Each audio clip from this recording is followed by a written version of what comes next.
You are Locked On Fantasy Basketball, your daily fantasy basketball podcast, part of the Locked On Podcast Network, your team every day.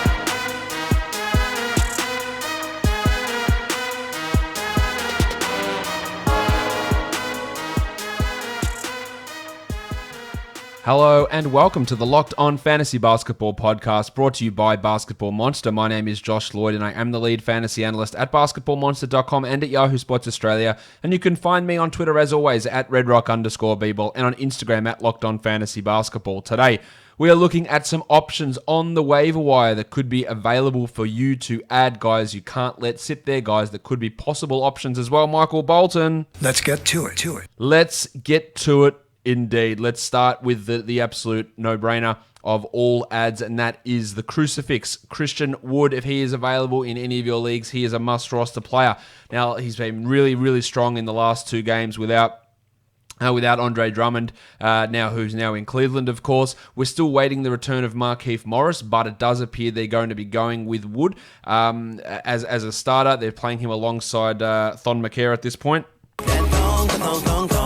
And he's putting up huge numbers. Now, we've had significant distrust in Dwayne Casey and how he's used Wood all season. Drummond has missed games. Griffin has missed games. And Wood has not started. And even there have been games where he hasn't even played big minutes in some of those ones. It was pretty confusing. But now he looks like he's going towards him. You cannot leave Wood on any sort of waiver wire. I did say that maybe he's a sell high because if someone wants to believe that he's a top 25 player, I would absolutely sell him for that. But if someone offers you a pissing little top 65 player, then no, I wouldn't.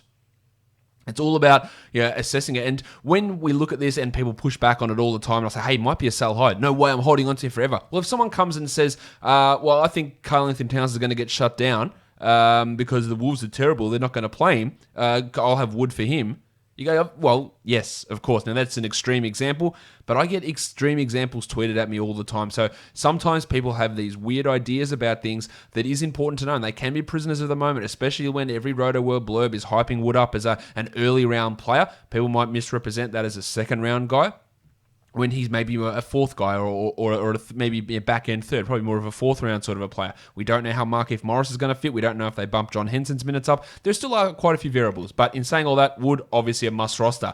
So is Malik Beasley. But Beasley's first game was excellent for the Wolves. Banged in threes, hit him at over 50%, which is not going to stick. But there was no D'Angelo Russell playing in that game. So that is going to have an impact. Having Jordan McLaughlin as your starting point guard versus D'Angelo Russell is a big difference. So while Beasley is absolutely a must-add, and I said he was a must-add on the trade deadline shows that I did, what he did in that first game against the Clippers, which was anomalous in itself, where they dropped 140 and beat the Clippers by 30, there's a lot there that's just not going to stick, and he's not going to get that level of offensive responsibility. What he also did in that game with the rebounding was pretty unlikely. So for Beasley, while, again, like Wood, must add, must roster, hold on to, whatever. But what he did in that first game is probably a little bit unsustainable here, Beasley, and that might turn him into a sell high. All it takes is one. All it takes is one team to go, he's locked in, bang, he's running things, and he's going to get these numbers. It's not going to happen in most leagues, but it is at least worth exploring or listening to offers if someone comes to you with that, because I think we get a bit of a downgrade from there. I'm just going to quickly mention Alfred Payton. He shouldn't be on any waiver wires at all. Don't know why he's still available in 42% of Yahoo leagues. That just shouldn't be the case. This is a guy who is probably looking at being a comfortable top 100 guy the rest of the season. The wave pool, D'Anthony Melton's an interesting one. I'm not sure when Justice Winslow's coming back at all.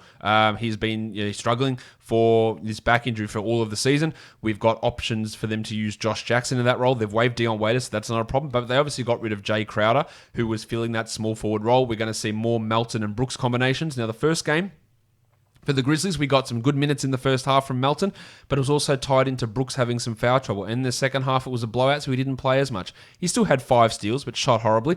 I would be adding Melton on in all 12-team leagues, but there is a little bit of an upside cap on him. He's not going to be a 30-minute-a-night player, most likely. More likely a 25-minute-a-night guy, but what he does, good steals, blocks, assists, rebounds, shoots okay, good free throw percentage, that has value even in the limited minutes.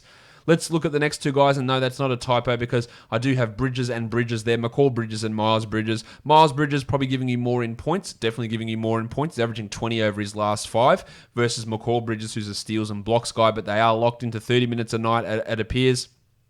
The Hornets are really prioritizing Bridges at the moment, which is different to what they were doing earlier in the season. He's playing much better at power forward versus small forward. I don't know whether Washington will get back into that power forward spot, but both Bridgeses should be rostered in all leagues. Marques Chris, a guy that we saw Omari Spellman gone from the Warriors. Draymond Green is in and out with bullshit injuries. Kevon Looney is in and out with actual injuries, and that is giving Chris some pretty good value. Now, last game, I think he shot 81% from the field, which is obviously not going to stick, but he always has had an ability to put up numbers. I've talked about that until I'm absolutely blue in the face. I didn't like him as a player. I thought he was shit. I thought he was a shit bloke. He committed fouls. He did dumb things. He was violent on the court at times. No basketball IQ, but when he stayed out there, the numbers came. While he's toned down all of those other things, the dumb fouls, the aggressive texts, the violence at times, the getting into fights, all that seems to have gone from Chris's game, and he's playing much better. He's not still good, but he is better than what he was, and the minutes are there. So he, again, long-winded answer, he's a must-roster player in all leagues. Marques Chris. Pat Beverley, currently injured with a groin injury, but still available just in way too many leagues. 54% rostered in Yahoo. It's way too low for a bloke who is the 90th ranked player this season. He needs to be rostered, that's pretty clear. While Vanilla Tice, also a guy who I think is a little bit undervalued. Been the starting center for the Celtics pretty much all season. Currently injured, although he did return today. He is a guy, again, that's the 126th ranked player this season and has pushed up to be a top 100 guy over the last month or so. He should be rostered in all 12-team formats at this current point, but doesn't have to be by your team because he does have a very specific set of skills. The next list, Damion Lee of the Golden State Warriors. Wasn't the greatest debut for him alongside Andrew Wiggins, but there are opportunities. I think they honestly should be prioritizing Jordan Poole in that role. I don't know whether they will, and that could give Lee a bit of a downturn in his production, but for now, he's a guy that we roster. He is still just the 150th ranked player this season in 28 minutes a night, but should see some usage go up at times and some minutes go up from there as well, which gives him some value. And the artist formerly known as Taurean Prince, another guy currently underrepresented on leagues, 125th over the course of the year. Yes, the field goal percentage is rough, but the minutes have been pretty consistent. He scores okay, hits some threes, gets some steals, strong rebounding numbers. Yeah, Prince is a guy that, again, shouldn't be on waiver wires. The next two blokes, I don't really know which way this is going to go. Ish Smith or Shabazz Napier. I think Shabazz Napier is the better player. He's definitely the better prospect. He's a younger player than Ish Smith. But in that first game, Smith put up some pretty good numbers. Now, I don't know at the age of 32, which Ish Smith is about to turn 32, is he the guy you want to invest in as any sort of point guard of the future for a team going nowhere, versus Napier, who I believe is, if I have a look at this, I think he is 26 years of age.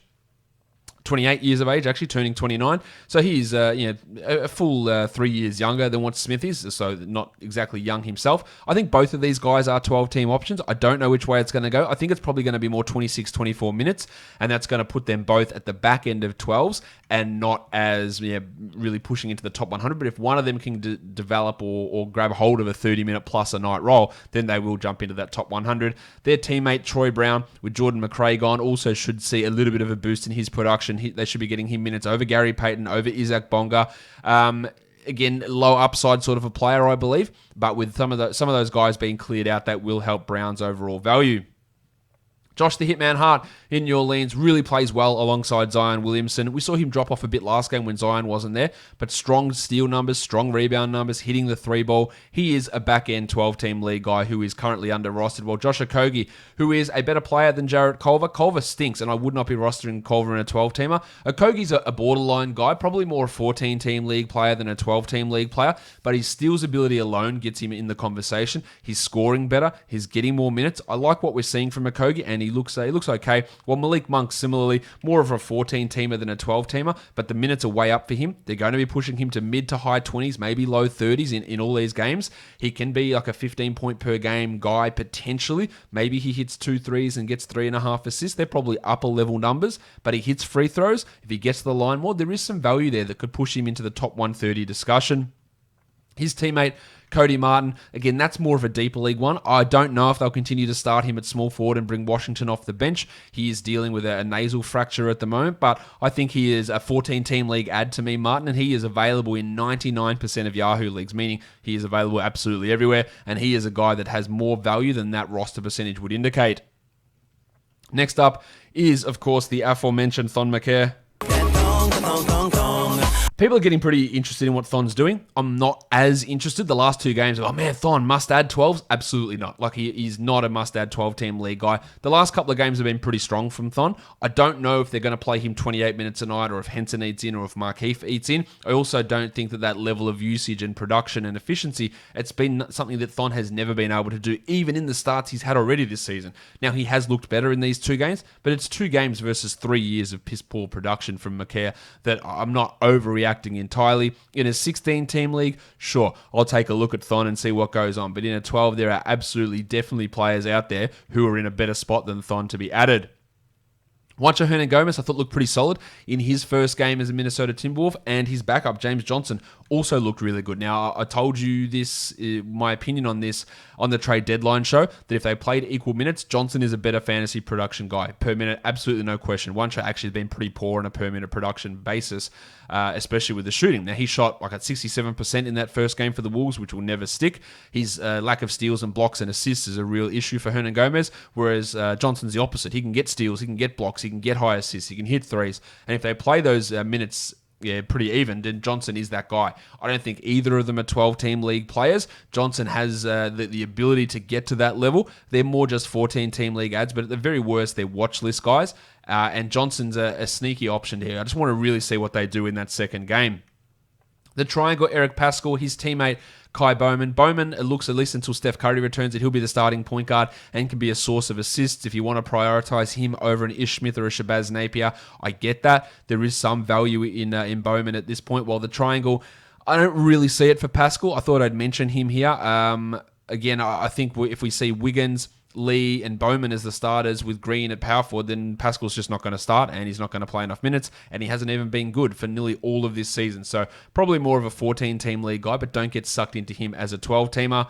While the Bulls are banged up and Otto Porter is out and Chandler Hutchison is going to be starting, well, Chris Dunn's out as well. Hutchison has been better of late. He's scoring a little bit. He showed an ability at Boise State to contribute in rebounds and assists as well. We haven't seen that at the NBA level. He also, I believe, was a 40% three-point shooter in college. So there is some ability there for Hutchison. He just hasn't been evident, but the last couple of games have been impressive. 14 to 16 team leagues, he has value. Seth Curry really bringing the points and threes at the moment. I actually might prefer him over his teammate Tim Hardaway. Now that might drop once Luka Doncic returns, but at the moment Curry is putting up some really strong numbers, as is Jalen Brunson, who should be rostered in all leagues until Doncic returns.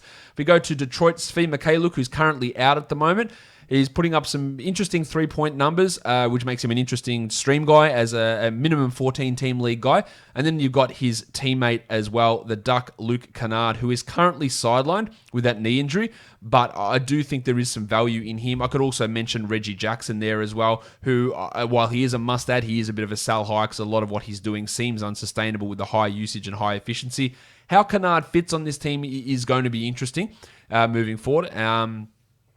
He played really well at the season when Griffin was out. Of course, Griffin and Drummond are out, but Rose and Jackson are absorbing usage. I'd love to see them prioritize Canard because Jackson and Rose are clearly nothing to do with the future of this team. So he is a guy that if he's on your waiver wire, you'd consider adding him for a post-All-Star break level of production. Michael Carter-Williams, if you need some steals, assists, blocks, rebounds, he can give you that as a point guard type player. When DJ Augustin comes back, it might have an impact on Carter-Williams, but for 14-teamers, he's got that value. While Gary Trent steps up as a good three-point streamer, really playing well, playing better than Anthony Simons, getting more minutes, scoring well. At a pinch on a low-volume day, he is a 12-team league stream, but probably more of a 14 to 16-teamer. And I'm just going to throw this one in here because I get this question a lot. If Richaun Holmes is on your waiver wire, you add him. You do not drop him. The shoulder injury has been frustrating, no doubt about that, considering when it first happened, he said, oh, fine, I'll play the next game. And then 3 weeks later, he's not there. Marvin Bagley may not return this season. Richaun Holmes is an absolute guaranteed must-roster player. I do not care what league you are in. Any league at all, you can come to me with any league. Richaun Holmes is a must-roster player. Do not drop him. And add him if he is there. That is the absolute no-brainer of all no-brainers. And the last one I want to talk about, while Kyle Lowry is out and while Norman Powell is out, Terence Davis looks really good. I can see him being a starter on this team in 2 years. If Lowry is retired or is gone, Van Vliet and Davis backcourt, he looks really good. And he's got some real short-term value that'll probably drop off, but significantly better than guys like Hollis Jefferson and Mccall. And Anunoby even as well. I think Davis could have leapt ahead of him in terms of the prospect rankings on the Raptors. That'll do it for me today, guys. Subscribe, Apple Podcasts, Google Podcasts, Stitcher, Spotify, YouTube. Check me out on Locked On NBA today, and then the regular show recapping Sunday's games on Locked On Fantasy Basketball. Give it a thumbs up on YouTube and leave a comment down below, guys. We are done here. Thank you so much for listening, everyone. See ya.